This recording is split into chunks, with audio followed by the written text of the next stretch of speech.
Call the Honourable Minister, Nikki Kaye. Mr Chair, I'm very pleased to take this call in the committee stage of the House. Can I start by acknowledging that this is, I think, a great day for New Zealand. It's 10 years, over 10 years in the making. There have been many officials in a number of administrations that have worked on this bill. I want to acknowledge what I acknowledged in the second reading. There have been several ministers, and I also want to acknowledge the huge amount of work that has gone across this House to make this bill better.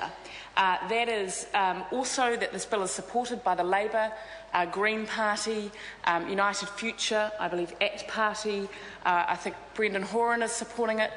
And I think when we come to the purpose of this bill, we can see why it has such cross-party support. It has cross-party support because at the heart of this bill is actually our nation's economy. If we don't get food safety right, then all of us are much poorer and our quality of life is poorer.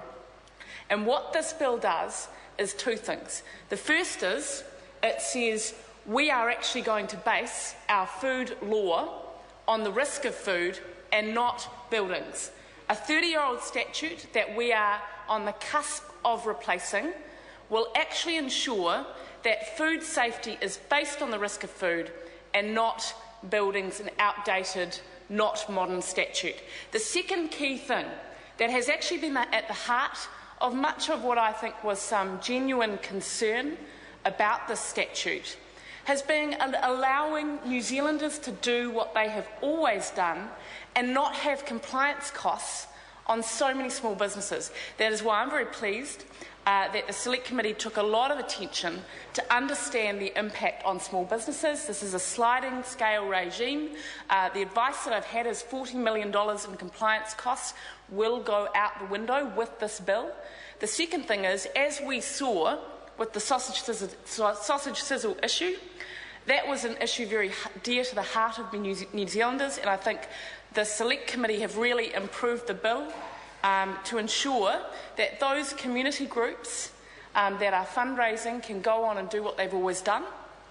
So I really think this is a great bill from the perspective that it is not only going to help so many small businesses across New Zealand have consistency in terms of food safety regulations, it's going to reduce compliance costs, but it's also going to enable New Zealanders to do what they've always done.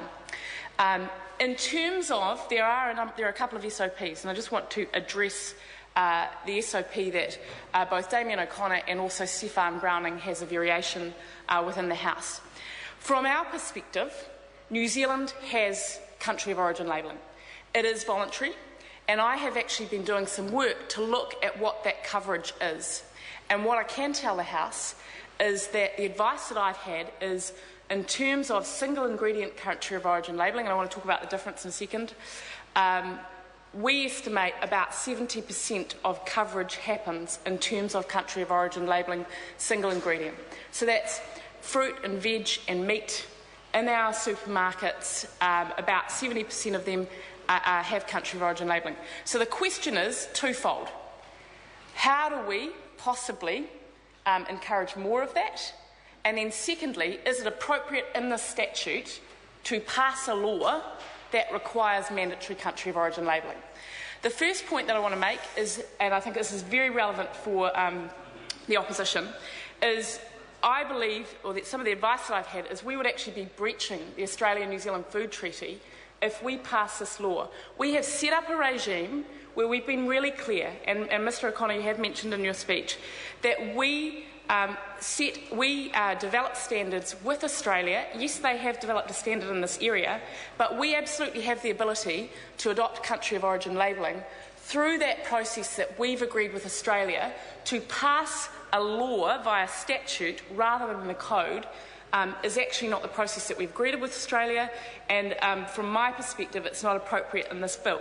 However, I want to raise a couple of issues generally around country of origin labelling. The other point I want to make to the opposition is they may not be aware, but Australia have just launched an inquiry into country of origin labelling, and the advice that I've had is, part of what the committee chair in that inquiry said in Australia is that there is widespread confusion there around the differences in terminology from made in Australia, product of Australia, from Australian.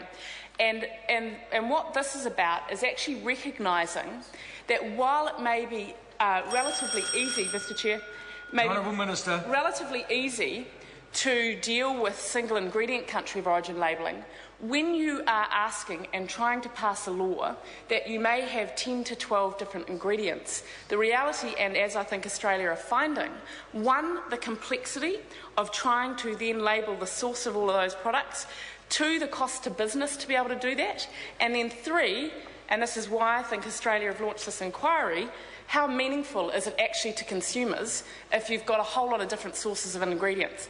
So I want to finish just that issue by saying the government does support, at this point, voluntary country of origin labelling. We do think, from the advice that I've had, but I'm going to do a bit more work on it, is that we've got quite a lot of take-up around single ingredient country of origin labelling. But in terms of comprehensive country of origin labelling, I would encourage the opposition to look at the fact that Australia are actually launching an inquiry into that issue, because I think of the confusion, the complexity and the cost. Mr Chair, again, I want to acknowledge why we're here. We are here in part to reduce compliance costs to businesses. We are here to ensure there is much greater alignment across the country in terms of food safety law. In terms of the purpose of the bill as well, we are here to ensure that New Zealanders can go on and do what they've always done. But I think as well, we are also here, and I want to acknowledge the Select Committee and their patience on this issue, because we had a major food safety incident last year.